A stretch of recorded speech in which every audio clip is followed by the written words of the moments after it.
Well, Bernie Sanders is campaigning in New Hampshire today, hosting an event promoting Medicare for all and his income inequality tax plan. His answer to Elizabeth Warren's wealth tax, which impacts companies with CEOs making a lot more than their workers. Shaq Brewster is joining me now from Hooksett, New Hampshire. Shaq, walk us through this tax plan. Who would be affected and how would this all be implemented? That's right. He's calling this his income inequality tax plan, and it's a plan that goes after, by name, American companies like Home Depot, Amazon, American Airlines. And what he does is he uses the tax structure to penalize companies where there's a large wage gap between CEOs and the average American worker. He said in a statement when he released this plan, he said it's time to send a message to corporate America. If you do not end your greed and corruption, we will end it for you. And the campaign, when they released this plan, they acted as if it was in effect last year, and they showed you how much these companies would have been impacted. McDonald's, for example, would have had to pay an additional $110 million in corporate taxes. Walmart's tax bill would have been more than 800, or just close to, just under $800 million higher.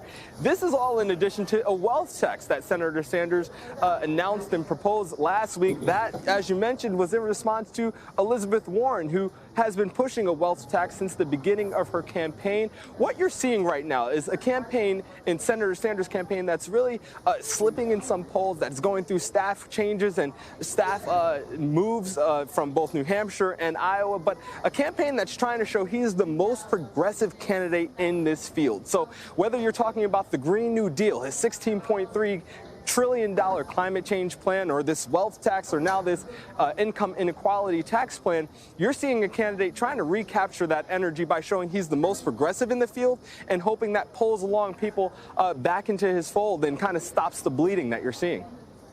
Shaq, has the Sanders campaign addressed any potential downsides of this income inequality tax plan? I mean, is there the chance that it could disincentivize workers from wanting to rise through the ranks of a company if they know they're not going to make that big CEO paycheck?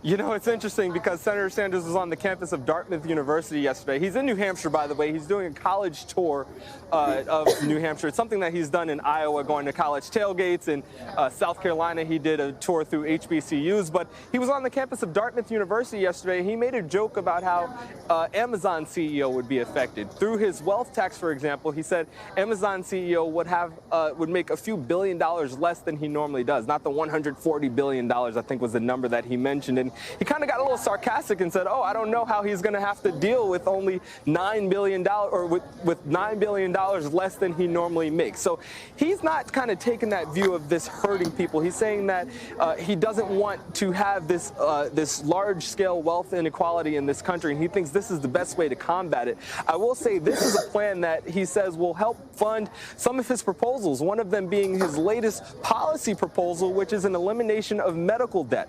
That's a plan that he came out with.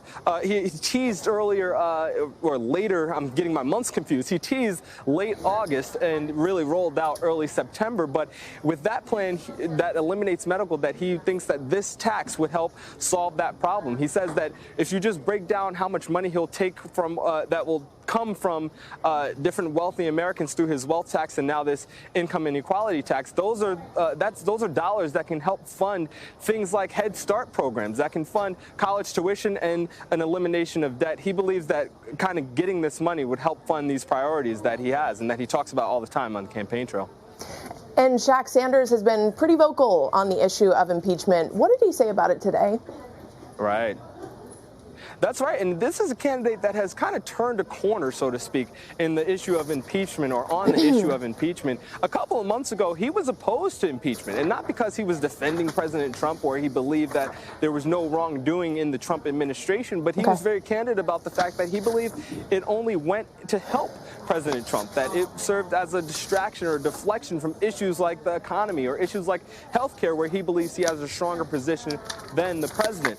he has now supported the idea of impeachment. He supports this impeachment inquiry, and it's an issue that continues to come up on the campaign trail. It came up this morning at his first stop when someone asked him about the issue of impeachment and whether or not he supports it and how he's going to hold the president accountable. And he acknowledged that he would have a role if impeachment is passed by the House. If there are articles of impeachment that are passed by the House, it will then go to a trial in the Senate, and he would be a juror in that trial. And he acknowledged that he would take it seriously, that despite his misgivings about President Trump, despite the fact that he has personal issues with President Trump, he says he will view the evidence impartially and fairly, and he called on Senator Mitch McConnell and he called on other Republican senators to do the same.